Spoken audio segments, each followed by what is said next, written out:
Umupo si Donald Trump kasama si Volodymyr Zelensky sa Washington. At isang tanong ang namayani sa lahat.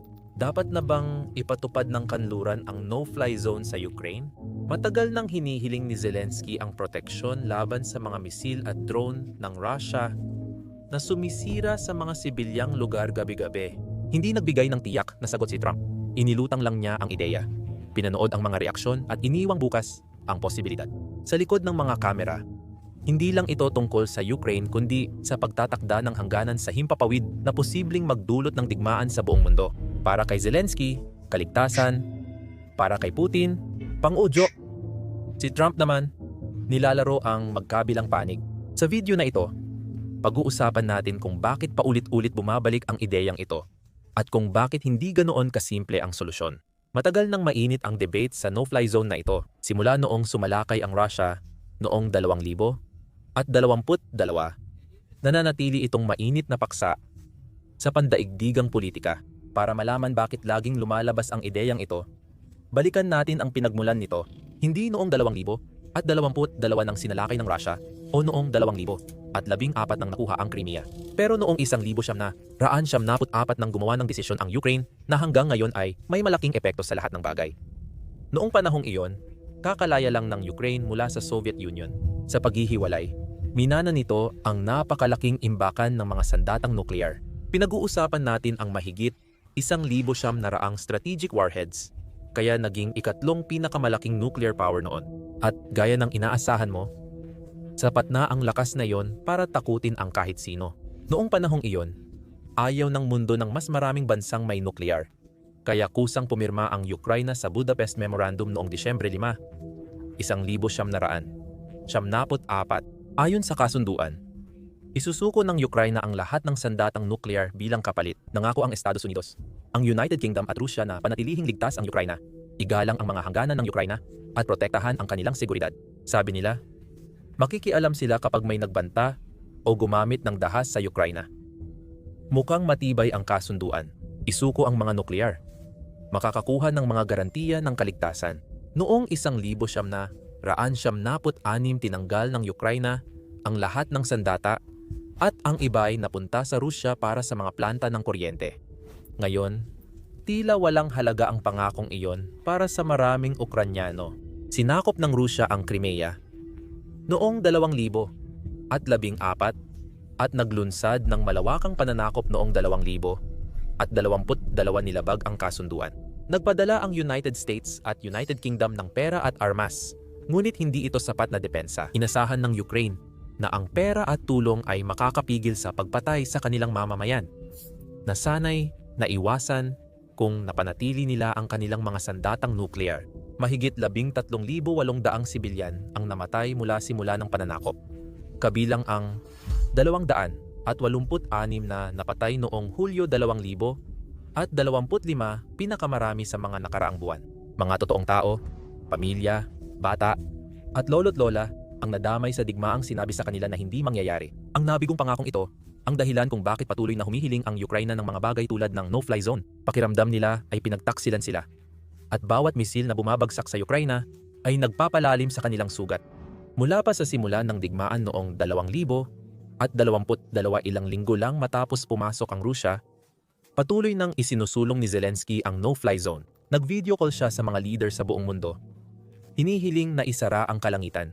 Hindi lang ito hakbang pampolitika para makuha suporta, kundi tungkol din ito sa kaligtasan. Sa mga lungsod tulad ng Kyiv, Kharkiv at Mariupol, ilang beses sa isang araw tumutunog ang mga sirena ng air raid. Pumupunta ang mga tao sa basement o metro station, umaasang ligtas sila sa susunod na misil. Noong Hulyo 2025, nagpalipad ang Rusya ng 1,000 misil at drone laban sa mga paaralan at ospital. Para sa mga Ukrainyano, ang no-fly zone ay panangga laban sa araw-araw na takot. Laging binabanggit ni Zelensky sa mga talumpati at pagpupulong, pati noong nakaraang linggo kay Trump.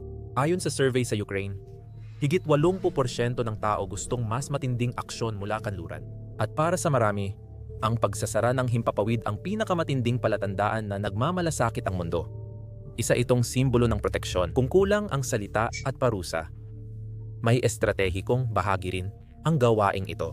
Sabi ng mga opisyal ng Ukranya, Kahit kaunting kontrol sa himpapawid ay maaaring baguhin ang labanan. Ginagamit ng Rusya ang lakas ng himpapawid para bombahin ang mga lungsod at pigilan ang ligtas na paglipat ng tropa at kagamitan ng Ukranya. Ang no-fly zone sa isang rehiyon ay makakatulong sa Ukranya para mas mabilis mailipat ang puwersa, mailikas ang sibilyan, at madala ang supply sa unahan nang hindi palaging nangangambang may paparating na panganib mula sa likuran nila. Sabi nila, pabor sa kanila ang giyera. Hindi dahil maghahari sila sa himpapawid, kundi dahil magkakaroon na sila ng kumpiyansa sa pagkilos sa lupa. Kaya si Zelensky, bukod sa pag-apela sa damdamin ng mga lider ng kanluran, sinusubukan din niyang baguhin ang paraan ng pakikidigma. Kaya bakit nga ba pinag-iisipan pa ni Trump ang ideyang ito na matagal ng bawal? Hindi naman siya kilala sa pakikialam sa mga dayuhang sigalot. Ang estilo niya ay gumawa ng kasunduan at magpakitang malakas ng iwasan ang matagal na digmaan. Sa unang termino niya, pinarusahan niya ang Russia, pero nais din niyang maging maayos ang relasyon kay Putin. Ngayong 2025 ginagamit niya ang no-fly zone bilang panagot sa negosasyon. Binanggit niya sa pagpupulong ang posibleng suporta ng United States sa jet o missile defense para sa ilang lugar. Pero bahagi lang ito ng mas malawak na plano para sa kapayapaan. Malinaw na ayaw niya ng tropa sa lupa, tugma sa kanyang America First na estilo. Gusto ng mga botante niya ang pagiging matatag. Ayaw na nila ng isa pang Iraq o Afghanistan. Batay sa survey, 59% ng Amerikano ay hindi kumpiyansa sa kanyang paghawak sa issue ng Russia at Ukraine. Ngayon, 51% ng Republican ay pabor sa tulong militar. Tumaas ng 21 puntos mula noong nakaraang taon. Isa itong pagbabago. Pero mahirap pa ring kumbinsihin ang mga botante na suportahan ang isang bagay na kasing delikado ng no-fly zone. Sinasabi ng mga komento ni Trump na sinusubukan niyang alamin ang pulso, maaaring para pilitin ng Russia na makipag-usap o ipakita ito sa mga kaalyado. Seryoso siya bilang leader. Pero alam niyang delikado ang kalagayan niya. Ang no-fly zone ay posibleng magdulot ng direktang labanan ng United States sa iba. At mahirap itong ipaliwanag sa bansa. Balikan natin sandali bago magpatuloy. Pinag-uusapan natin ang no-fly zone. Pero ano ba talaga ito? Ang no-fly zone ay hindi lang diplomatikong hakbang, kundi isang misyon ng labanan. Ipinagbabawal nito ang ilang eroplano lumipad sa lugar at sinusuportahan ito ng puwersa. Ang pagpapatupad niyan ay hindi basta-basta o pasibo. Nangangailangan ito ng mga fighter jet sa himpapawid araw at gabi. Handang sumabat at pabagsakin ang mga lalabag. Minsan kailangan din nitong in-neutralize ang banta sa lupa, gaya ng radar stations, missile launcher, at command center. Kahit nasa labas ng protektadong bansa ang mga sistemang iyon, maaari pa rin silang tamaan. Hindi ito teorya, kundi doktrina. Sa Ukraine, ang ibig sabihin nito ay magpapatrolya ang NATO jets 24/7 at agad pababagsakin ang mga eroplano, drone, o missile ng Russia kapag pumasok sa himpapawid ng Ukraine. Ibig sabihin nito ay aatakihin ang mga air defense ng Russia. Ang ilan dito ay nakapwesto sa Belarus o malalim sa loob ng Russia.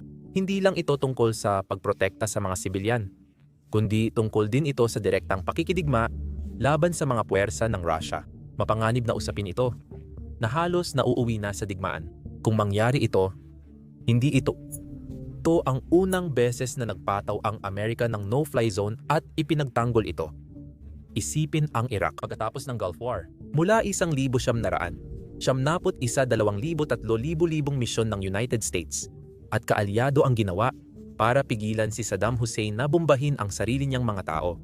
Bukod sa pagpapatrolya, sinira rin nila ang radar site at anti-aircraft battery. Sa Bosnia, mula 73 hanggang 75 ipinatupad ng NATO ang no-fly zone para hindi makalipad ang mga eroplanong pandigma ng Serb at mapigilan ang ethnic cleansing. Noong 2011 sa Libya, nagsimula ang no-fly zone para protektahan ang sibilyan. Pero nauwi ito sa pagbagsak ng rehimen ni Gaddafi dahil sa lakas ng NATO. Naging matagumpay ang mga misyon dahil hiwa-hiwalay, kulang sa armas at mahina ang kalaban. Hindi ganoon ang Russia bilang kalaban. Mayroon itong makabagong puwersa ng himpapawid at mahigit 5,700 na nuclear warheads. Kung barilin ng NATO ang Russian jet, hindi lang ito pagpapatupad ng zone, kundi nagdudulot ng panganib ng direktang sagupaan sa pinakamalaking nuclear power sa mundo. Kung dami ng sandata ang basehan, doon nagkakaiba. Ang pagpapataw ng ganitong puwersa sa Russia ay hindi pananakot, kundi paglala ng sitwasyon.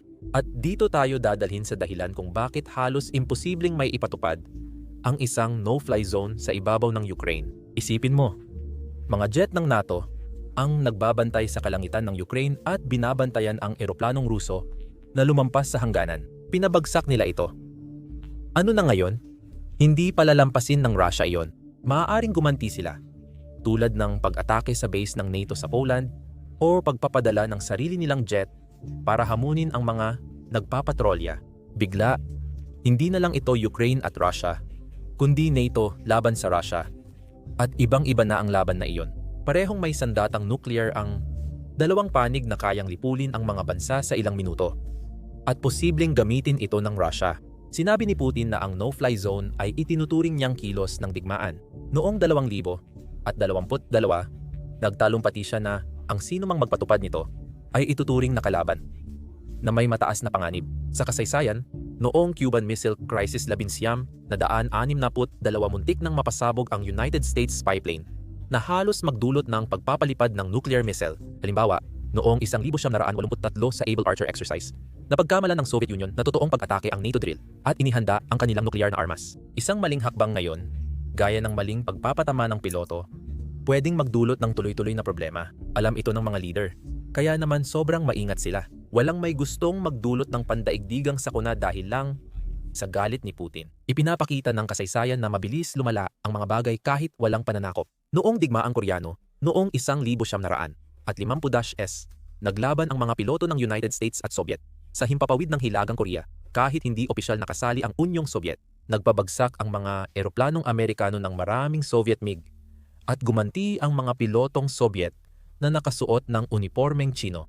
Muntik nang lumala ang labanan dahil sa mga sagupaan na ito. Paalala, ang sigalot sa himpapawid ay maaaring magpalabo ng hangganang pampolitika.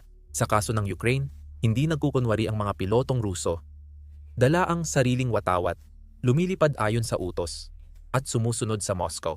Ang bawat nasabat na eroplano o pinakawalang misail ay maaaring magdulot ng hindi inaasahang pangyayari na di na matatakasan ng magkabilang panig. Isa pang malaking salik ang gastos.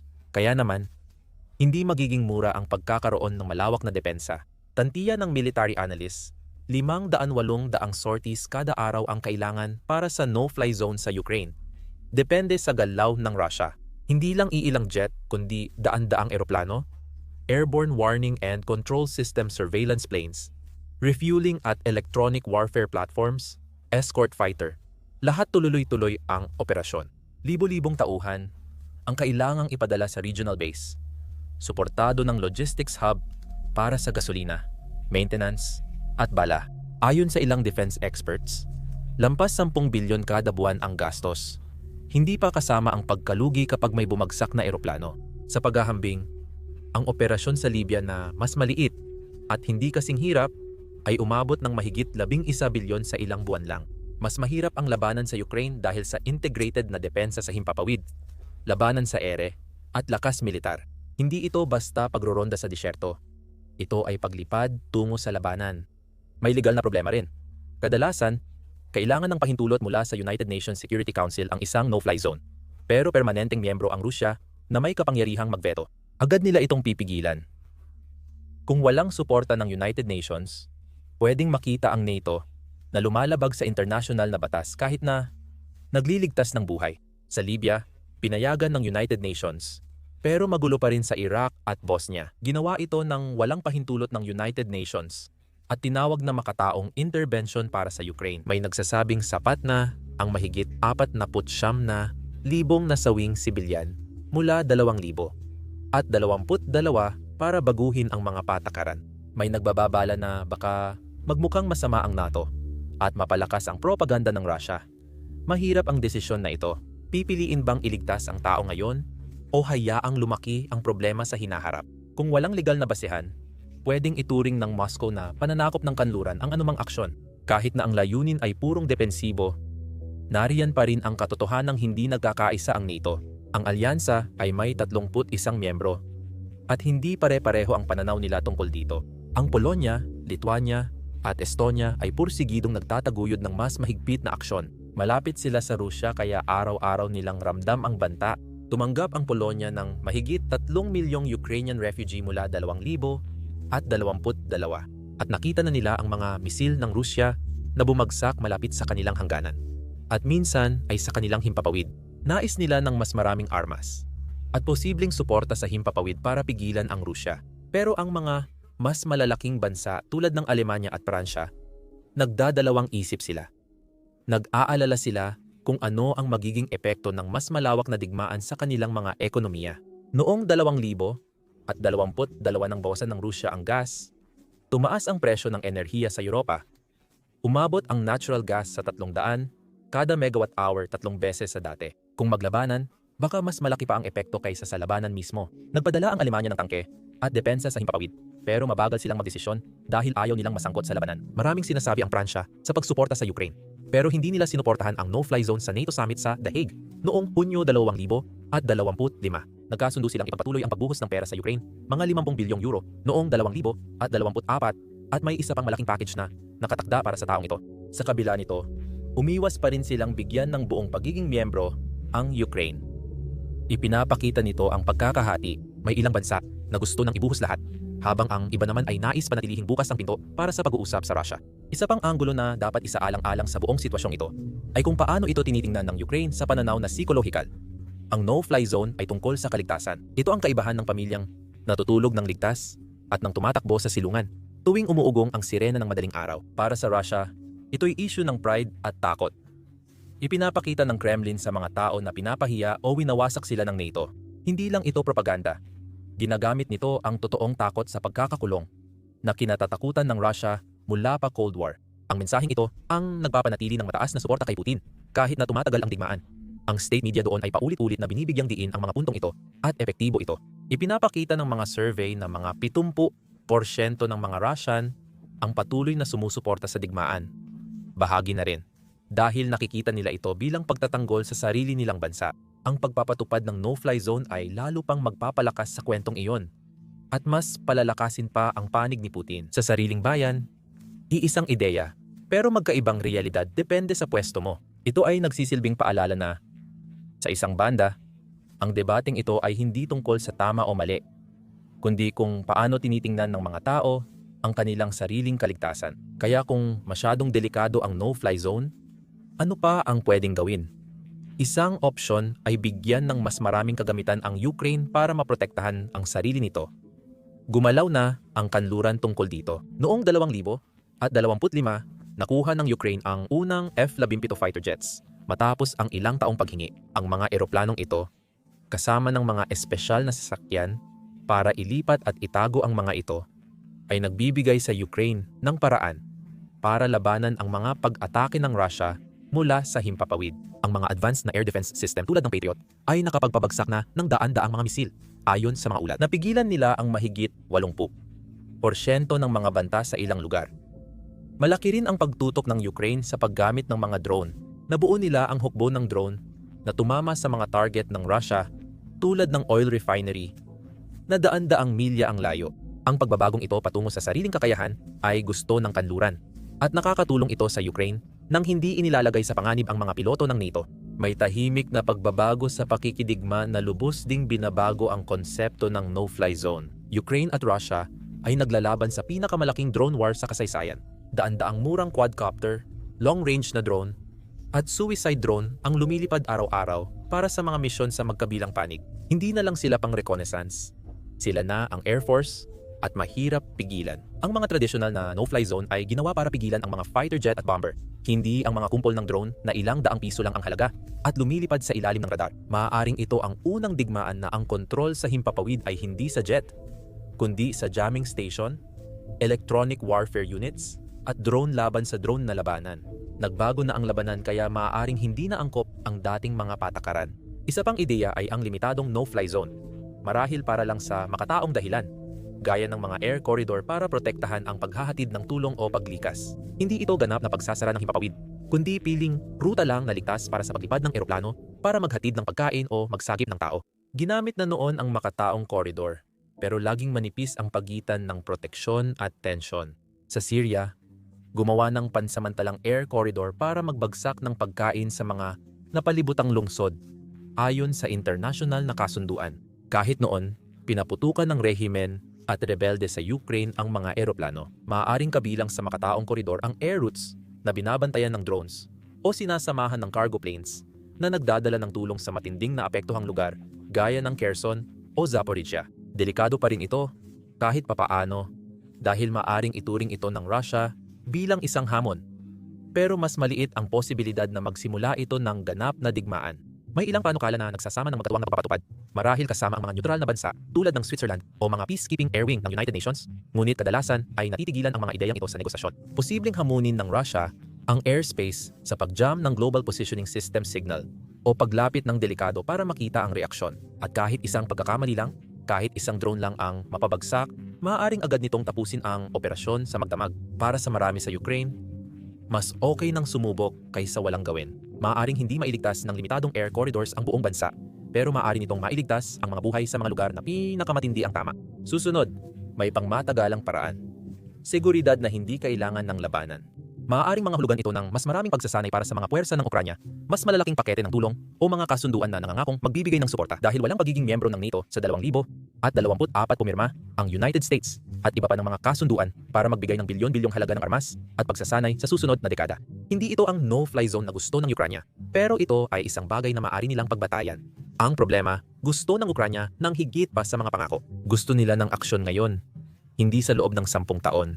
Nakakatuwang isipin, habang patuloy na humihingi ang Ukranya ng no-fly zone, sinusubukan din nilang bumuo ng sarili nilang bersyon nito. Gamit ang Patriot, Iris-T at NASAMS, nakabuo ang Ukranya ng air defense bubble sa mga pangunahing lungsod. Hindi man kayang pigilan ng mga zonang ito ang lahat. Napigilan nila ang maraming pag-atake sa Kiev. Ginagamit ng Ukranya ang mga bagong drone para umatake at harangin ang banta. Hindi ito tradisyonal na no-fly zone na may NATO jets, pero isa itong depensang gawa-gawa na babagay at tunay na Ukranyano na unti-unting nagiging katulad nito. Kawili-wiling bahagi rin na habang sentro sa balita ang Washington at Brussels, may isa pang kapangyarihang tahimik na nanonood sa gilid.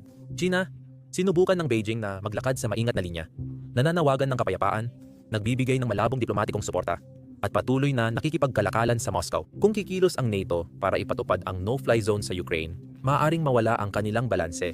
Maaaring maramdaman ng China na kailangang kumampi sa Rusya.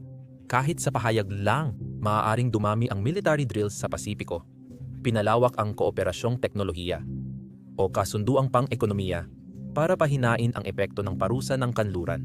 Hindi lang ito tungkol sa mga jet sa Ukraine, kundi pati sa pagbabago ng pandaigdigang kaayusan kapag pumipili ng panig ang malalaking bansa. Kung ituring ng Beijing na banta ang hakbang ng NATO sa kanilang estratehiyang espasyo, posibleng lumawak ang epekto nito lampas Europa. At narito pa ang isang bagay na iniisip ng mga leader, kahit hindi nila ito sinasabi ng malakas. Kung ipatupad ng kanluran ang no-fly zone sa Ukraine, mababago nito ang labanan at mga patakaran, pati na ang president. Isa itong bagay na matatandaan ng mga susunod na gobyerno, aktivista, at pandaigdigang manonood. Sa susunod na may digmaan sa Taiwan, Gaza, Sudan, o kahit sa di napapansing lugar, magtatanong ang iba, bakit hindi kami?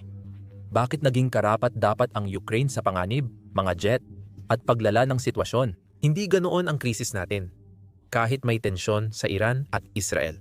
Sila sana ang una sa listahang iyon, kaya hindi nawawala ang tanong na iyan. Patuloy itong sumasaklaw sa press conference, lihim na diplomasya, at isip ng mga leader na namamahala sa mga inaasahan. Kapag nalampasan mo na ang hangganan at handa kang magpabagsak ng eroplano para sa mga sibilyan, mas mahirap ipaliwanag ang pagpipigil. Sa ibang lugar, nag-iiba ang moral na lohika. Tumataas ang politikal na halaga ng hindi pagkilos, at bawat labanan ay nagiging pagsubok ng pagiging pare-pareho. Iyan ang dahilan kung bakit maraming mga leader ang nag-aatubili, hindi dahil wala silang pakialam sa Ukraine, kundi dahil nauunawaan nila ang mahabang epekto ng mga naunang desisyon. Ang no-fly zone ay hindi lang taktikal. Ito rin ay senyales. Ipinapakita nito sa mundo kung anong karahasan ang dapat pakialaman at alin ang hindi. At ang senyales na iyon ay maaaring bumalik sa kanila, sa sarili nilang mga hangganan, sarili nilang mga alyansa, sarili nilang mga krisis. Sa panahon ng global media at mabilis na aksyon, mahalaga ang naunang halimbawa. Kapag naitatag na ito, halos di na mababawi. Sa naunang halimbawa, may isa pang anggulo na dapat isaalang-alang.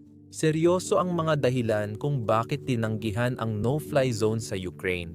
Pero may lumalaking pangamba na ang pagtanggi ay maaring magdulot ng mas malaking gastos kaysa inaasahan ng kahit sino, hindi lang para sa Ukraine, kundi para sa buong mundo. Bawat pagtanggi ng kanluran ay may mensahe. Ipinapahiwatig nito sa mga agresor na kung magpumilit sila at magbanta ng nuclear retaliation, pwede nilang bombahin ang sibilyan ng walang mabigat na parusa. Kumakalat ang takot kapag naiparating ang mensahe. Hindi ito natitigil sa isang lugar. Kumakalat ito at umaabot sa mga leader na tahimik lang, pati sa Beijing, Tehran, at sa mga nag-iisip hanggang saan sila makakarating bago may kumilos. Diyan tumataas ang panganib. Kapag mag-isa ang Ukraine sa laban sa himpapawid at nagdadalawang isip ang mundo, nagiging halimbawa ito. Ipinapakita nito na kahit lantad ang agresyon at sibilyan ang target, nag-aatubili pa rin ang pinakamakapangyarihang bansa at nagiging taktika ang pag-aatubili, pinag-aaralan, ginagaya, at isinasama ito sa estratehiya para sa mga nakakakita ng kahinaan at marunong gumamit nito. May panganib din ng pagkapagod. Habang tumatagal ang digmaan, dumarami ang nawawalan ng interes, lumilihis ang atensyon ng gobyerno, at bumabagal ang tulong. Kung walang malaking pagbabago sa estratehiya, maaaring makontento ang Ukraine sa kulang sa nararapat nito. Hindi lang ito talo para sa Ukraine, kundi pati sa bawat bansang naniniwala sa halaga ng hangganan, soberanya, at proteksyon ng sibilyan. Delikado ngayon magpatupad ng no-fly zone. Walang tumatanggi na hindi ito magaan na desisyon. Pero maaring mas malala ang magiging kapalit kung hindi ito gagawin. Dahil kung mabigo ang Ukraine, kung mapanatili ng Russia ang kanilang mga nakuha, kung ituturing ang kanluran na labis na maingat at hindi kumikilos, mas mahirap pigilan ang susunod na krisis. Mas mabilis at matapang ang susunod na mananakop.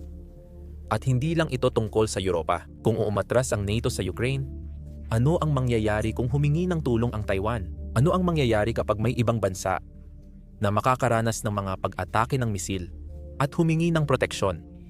Ang sagot na ibinigay sa Ukraine ay uulit-ulitin. Ito ang magtutukoy sa mga darating na desisyon.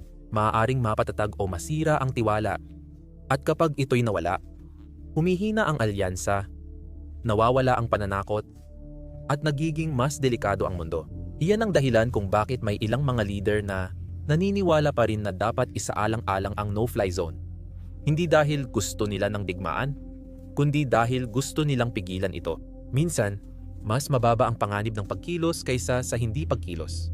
Ang pagprotekta sa sibilyan ay hindi lang moral, kundi estratehikong desisyon din. At kung mananatiling bukas ang kalangitan sa mga bomba, mananatiling bukas ang mga pinto sa kaguluhan. Kaya habang nagpapatuloy ang debate at habang totoo ang mga panganib, ang desisyong patuloy na tumanggi ay maaaring hindi ang pinakaligtas na daan. Maaaring magdulot pa ito ng mas malalang sitwasyon. At iyan ang dahilan kung bakit hindi nawawala ang tanong.